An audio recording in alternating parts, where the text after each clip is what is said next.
Assembly సమావేశాలకు cabinet ను విస్తరించాలని సీఎం రేవంత్ రెడ్డి భావిస్తున్నట్లు తెలుస్తోంది. రాష్ట్ర కాంగ్రెస్ వర్గాల సమాచారం మేరకు బీసీ, ముదిరాజ్, మైనారిటీ వర్గాలతో కలిపి 4 అవకాశం ఇవ్వాలని రేవంత్ యోచిస్తున్నట్లు సమాచారం. ఆదిలాబాద్, నిజామాబాద్ జిల్లాల వారికి ప్రాధాన్యం ఇచ్చే అవకాశం ఉంది. తొలి మంత్రివర్గంలో చోటు దక్కని సీనియర్లు లాబింగ్ చేస్తున్నట్లు తెలుస్తోంది.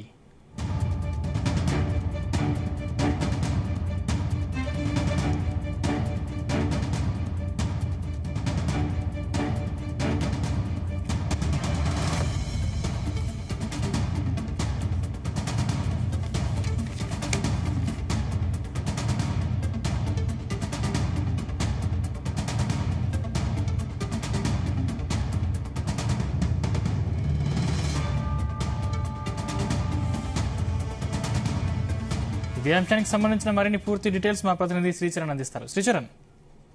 సందీప్, మాన్సూన్ అసెంబ్లీ సెషన్ లోపే కేబినెట్ ని ఎక్స్పాండ్ చేయాలని కూడా ముఖ్యమంత్రి రేవంత్ రెడ్డి భావిస్తున్నట్లు కూడా ప్రస్తుతం ప్రచారం నడుస్తోంది.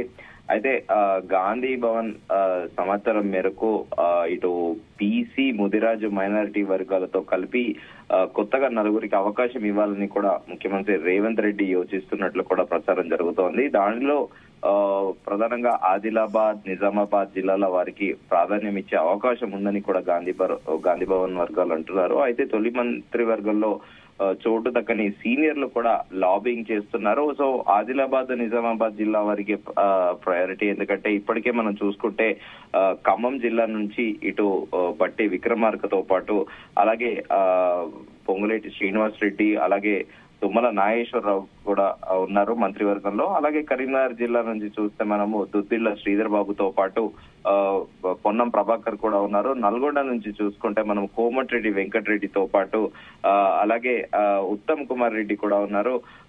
వరంగల్ జిల్లా నుంచి చూసుకుంటే అటు కొండా సురేఖతో పాటు మంత్రి సీతక్క కూడా ఉన్నారు. ఇలా జిల్లాల వారీగా ఇప్పుడు ప్రస్తుతానికి 3 జిల్లాలకు సంబంధించి ఇద్దరిద్దరు మంత్రులు ఉన్నారు. ఖమ్మం నుండి అత్యధికంగా 3 మంత్రులు ఉండడం కూడా ఇప్పుడు ప్రస్తుతం చర్చనీయాంశంగా మారింది. దానిలో భాగంగానే ఇప్పుడు ప్రస్తుతం నిజామాబాద్ తో పాటు ఆదిలాబాద్ జిల్లాకి ప్రయారిటీ ఇవ్వాలని కూడా ముఖ్యమంత్రి ఆలోచిస్తున్నట్టు సమాచారం. అలాగే మెదక్ నుండి చూసుకుంటే మనకి దామోదర రాజనరసింహ ఇప్పుడు వైద్య ఆరోగ్య శాఖ మంత్రిగా ఉన్నారు.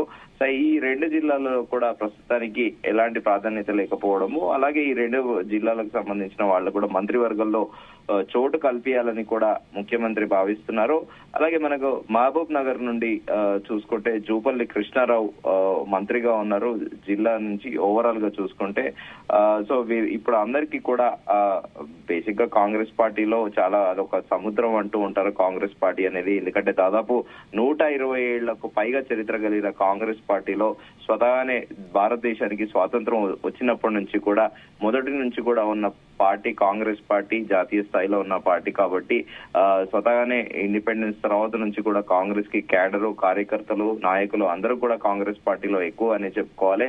సో ఈ నేపథ్యంలో అందరినీ కూడా కాంగ్రెస్ పార్టీ ఆశావుల్ని వాళ్ళందరినీ కూడా పాసిఫై చేస్తూ పోవాలి. అలాగే అందరికీ మంత్రివర్గంలో చోటు కల్పించడం కూడా సాధ్యం కాని పని. సో దాంట్లో ఉన్న వాళ్ళల్లో కూడా కేటగరైజ్ గా కూడా ఇటు మొన్న కూడా అసెంబ్లీ ఎన్నికలతో పాటు మొన్న అసెంబ్లీ ఎన్నికలు కాకుండా పార్లమెంట్ ఎన్నికల్లో కూడా కాంగ్రెస్ పార్టీ కొన్ని చోట్ల ఒక అపవాదం మూటగట్టుకుంది. బీసీలకు ప్రాధాన్యత ఇవ్వలేదు, రెడ్డి కమ్యూనిటీకి సీట్లు అత్యధికంగా ఇచ్చారనేది కూడా ఒక చర్చ అయితే నడిచింది. సో ఇప్పుడు బీసీలలో ముదిరాజు, మైనారిటీ వర్గాలతో కలిపి 4 అవకాశం ఇవ్వాలని కూడా ప్రస్తుతము ముఖ్యమంత్రి ఆలోచిస్తున్నట్లు కూడా సమాచారము. ఓవరాల్ గా ఇప్పుడు ప్రస్తుతము కేబినెట్ లో చూసుకుంటే మనము ముఖ్యమంత్రితో సహా మొత్తము 11 మంది ఉన్నారు. మరో 4 చోటు ఇవ్వడంతో ఇప్పుడు ఆ 4 ఎవరా అనేది కూడా సర్వత్రా చర్చనీయాంశంగా మారింది. ఖచ్చితంగా ఆదిలాబాద్ నుంచి నిజామాబాద్ జిల్లా, ఈ 2 జిల్లాల్లో నుంచి ఒక మంత్రి ఖచ్చితంగా ఒక్కొక్క మంత్రివర్గం జిల్లాకి ఇస్తారు. కానీ మిగతా 2 మంత్రివర్గాలు ఎవరికి అనేది కూడా ఇప్పుడు ప్రస్తుతం చర్చనీయాంశంగా మారింది. కాంగ్రెస్ పార్టీలో ఇప్పటికే సీనియర్లు కూడా లాబింగ్ చేస్తున్నట్లు కూడా సమాచారం. నేరుగా ముఖ్యమంత్రి రేవంత్ రెడ్డితో పాటు అలాగే ఢిల్లీలో కూడా లాబింగ్ చేస్తున్నట్లు కూడా సమాచారము. మొన్న జరిగిన పార్లమెంట్ ఎన్నికలకు ముందు కూడా ముఖ్యమంత్రి రేవంత్ రెడ్డి స్వయంగా కోమటిరెడ్డి రాజగోపాల్ రెడ్డి ఇంటికి వెళ్లడము, అక్కడ ఆయనతో భేటీ అవ్వడం కూడా ప్రాధాన్యత సంచరించుకుంది. అయితే దీనికి అథెంటిసిటీ అయితే లేదు అని చెప్పుకోవాలి. ఇది కూడా ఒక స్పెక్యులేటివ్ గా ఊహాగానాలుగా ఒక చర్చ అయితే నడుస్తా ఉంది. కోమటిరెడ్డి రాజగోపాల్ రెడ్డికి ముఖ్యమంత్రి రేవంత్ రెడ్డి హోమ్ మినిస్ట్రీ ఇస్తానని ప్రామిస్ చేశారని, దానిలో భాగంగానే భువనగిరి ఎంపీగా చామల కిరణ్ కుమార్ రెడ్డి గెలిపించే బాధ్యత కూడా తీసుకోవాలని కూడా ఈ ప్రతిపాదనను కోమటిరెడ్డి రాజగోపాల్ రెడ్డి ముందట ముఖ్యమంత్రి రేవంత్ రెడ్డి పెట్టినట్లు కూడా ఒకటే చర్చ నడుస్తా ఉంది. కానీ ప్రస్తుతానికి దీనికైతే ఎలాంటి అథెంటిసిటీ లేదు. ఒక ప్రచారం అయితే నడుస్తా ఉంది. రాజగోపాల్ రెడ్డికి హోమ్ మినిస్ట్రీ ఇస్తారు అనేది కూడా ఒక చర్చ నడుస్తోంది. ఎందుకంటే ప్రస్తుతము లా అండ్ ఆర్డర్ తో పాటు ఈ హోమ్ మినిస్ట్రీకి సంబంధించి మొత్తం సీఎం తన దగ్గరే పెట్టుకున్నారు. సో హోమ్ మినిస్ట్రీగా వస్తే ఫుల్ ఫ్లెడ్జ్ గా లా అండ్ ఆర్డర్ తో పాటు ఇటు కంప్లీట్ జనరల్ పోలీసింగ్ తో పాటు ఈ జైల్స్ ఇవన్నీ కూడా కోమటిరెడ్డి రాజగోపాల్ రెడ్డికి ఇచ్చే అవకాశం ఉందని కూడా ఒక చర్చ నడుస్తోంది. కానీ ప్రస్తుతానికైతే ఆల్రెడీ నల్గొండ నుంచి ఇద్దరు మంత్రులు ఉన్నారు. ఇద్దరు మంత్రుల నేపథ్యంలో మరోసారి కోమటిరెడ్డి రాజగోపాల్ రెడ్డికి కేబినెట్ లో చోటు ఇస్తారా అనేది కూడా ఒక చర్చనీయాంశంగా మారింది. కానీ ముఖ్యమంత్రి అయితే రాజగోపాల్ రెడ్డికి ప్రచారం చేసినట్టు అయితే ఒక చర్చ అయితే నడుస్తోంది సందీప్. అంటే శ్రీచర ఇప్పటికీ సీనియర్లు లాబింగ్ చేస్తున్నట్లు అనే ప్రచారం జరుగుతుంది. అంటే 4 పోస్టులకు ఎంతమంది పోటీ పడుతున్నారు?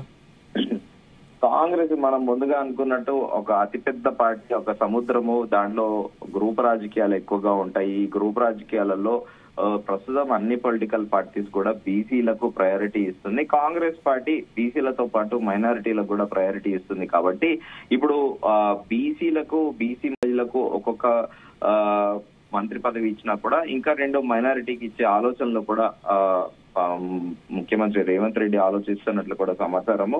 అయితే ఇప్పుడు నిజామాబాద్, ఆదిలాబాద్ జిల్లాకు ఒక్కొక్క మంత్రి ఇచ్చా కూడా మిగతా 2 అవి మైనారిటీకా అనేది కూడా ఇప్పుడు చర్చనీయాంశంగా మారింది.